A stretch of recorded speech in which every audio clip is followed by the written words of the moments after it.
bi trebalo da naprave neku vrstu priče, to je da spoje sve ove varijacije i da probaju da nam daju neki identitet. Ponovo ChatGPT malo razočarava, možda sam ne mogao bolje da napišem prompt. Nema neke dobre kombinacije, on kaže ovo je neka kombinacija, ali opet nije vezana ni za kakav identitet kupca. Claude je ponovo pokazao najbolju svest o promptu i o sistemskim instrukcijama koje sam napisao, možda opet zbog ovog modela koji je jedan od novijih modela. Gemini ima jedan koji mi se dopao, filozofija sporog života, pošto sve od ovoga se na neki način sporo proizvodi, od rakije do suhomesnatog do meda, sve su to stvari koje se sezonski proizvode. Najviše me zadivio opet Claude i bez daljeg objašnjavanja ja sam odabrao ovaj brand name identitet priču koju on nazvao Prezimi, tako da ja ću nastaviti sa time. Sljedeći korak je da napravimo kontekstne blokove. O tome smo pričali dosta u danu 1 i zašto je to bitno. U suštini pokušavamo da napravimo u Markdown formatu 3 fajla koje ćemo dalje moći da koristimo, da manipulišemo kontekst, ponovo za generisanje slika, za generisanje teksta, za generisanje videa ili bilo čega slično. Tako da bolje bi bilo da ovaj fajl ceo raspodelimo u 3 fajla. To radimo tako što ćemo da ih dodamo ovde, dodat ćemo add files of photos, proizvodi, kupac, identitet nalaze se u opisu ovog videa, to su iz dana 1, takođe treba nam prompt, ja sam ga ponovo pripremio, u suštini sve ono što ja tražim jeste da se ceo ovaj fajl pretoči u 3 Markdown fajla, odnosno ne ceo ovaj fajl, već narativ 1, tako da pre nego što ukucam taj prompt, ukucat ću i ovo, želim da nastavimo sa narativom 1. I na kraju sam dodao svaki fajl naprijed, tako da mogu zasebno da ga skinem. Verovatno me neće ispoštovati, ali vidjet ćete o čemu pričam. Evo zašto sam rekao, zato što on uvijek napravi jedan fajl umjesto 3, to je pre nekad moglo, ali evo s ovim modelom. Neophodno je bilo da napravimo još neke izmene, to radimo preko promptova, to će uvijek biti neophodno, pogotovo za ovako bitan korak. Ponovo za potrebe kursa, želim da imam što manje proizvoda, da ne bi generisao jako puno kontenta, tako da ostajemo sa 3 meda, različita, svaki da ima po 500 grama, da je to jedina opcija, začinjena dimena pršuta i pirotski kačkavalj, kao i jedan poklon koji može biti set od 3 proizvoda sa bilo kojim od ovih medova. I to je kraj u suštini generisanja ovog sad jednog dokumenta koji ću ja da ručno sačuvam kao 3. I to je kraj u suštini generisanja ovog sad jednog dokumenta koji ću ja da ručno sačuvam kao 3. Sačuvali smo ove kontekstne blokove kao zasebne fajlove identitet.md, proizvodi.md i kupac.md, Markdown fajlovi, kontekstni blokovi koji u celosti opisuju naš biznis sada, pretežno sa pogledom na to ko je naš kupac i šta je naš identitet u odnosu na naše kupca, sve se bazira na kupcu. Još jedna stvar koju možemo sada da uradimo jeste da dobavimo i one naše autoritete i spojimo ih sa našim AI projektnim prostorima. Zašto? Pričao sam o tome u prošloj lekciji. Cilj je da naš AI poprimi karakter i savete autoriteta koje poštujemo.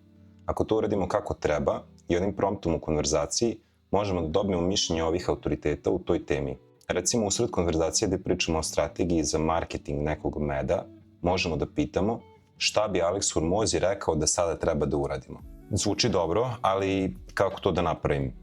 Prvo sam u Notebook LM gde sam imao 3 autoriteta iz prošle lekcije zatražio da se napravi tutorial. Za to sam koristio prompt sa desne strane ekrana. Dobijene savete, iskustva i mišljenja naših autoriteta u vidu jednog dokumenta sačuvao sam i nazvao sam ga strategija. Naravno, kao i ostale dokumente za AI, formatirao sam ga u Markdown format. Sada je potrebno sve ove dokumente, identitet, kupac, proizvodi i strategija, sačuvati u nove projektne prostore u naša 3 AI agenta. I to je to. O svemu ovome i više sam već pričao u kursu AI Business Website. Osim fajlova za znanje, odnosno kontekstnih blokova za svaki projekat, potrebne su nam i sistemske instrukcije.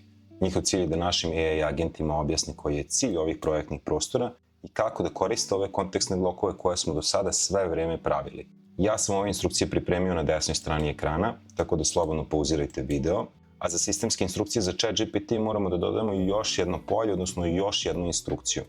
Zašto? Sva 3 AI agenta imaju mogućnost uploada fajlova u projektne prostore, ali načini na koji ovi AI agenti mogu da im pristupe su drugačiji. Claude i Gemini automatski učitavaju manje fajlove poput ovih naših u kontekst velikog jezičkog modela. ChatGPT zato koristi RAG, Retrieval Augmented Generation, da bi ubacio ove dokumente u kontekst, ali samo kada mu oni i trebaju. Da bi ChatGPT lakše vidio naše kontekstne blokove, dobro je da mu iste spomenemo u sistemskim instrukcijama. Ako vam nešto od ovoga nije poznato, pozivam vas da pogledate kurs AI Business website. Ajde sada konačno da testiramo ove naše modele. Prvo, naravno, u Gemini uvek izaberite bolji model. Treba nam prompt. Prompt sam ja opet pripremio ovde. U suštini sam opisao opis trenutnog našeg sajta koji je zastareo, za koji smo pravili sve ove izmene. Tako da ćemo ovaj prompt da unesemo i ja samo pitam koji je prvi korak i opisujem staro stanje, ukucam prompt, isto ću da uradim i za Claude. Ovo je već najbolji model, tu ne moram ništa da menjam, isto ću da uradim i za ChatGPT.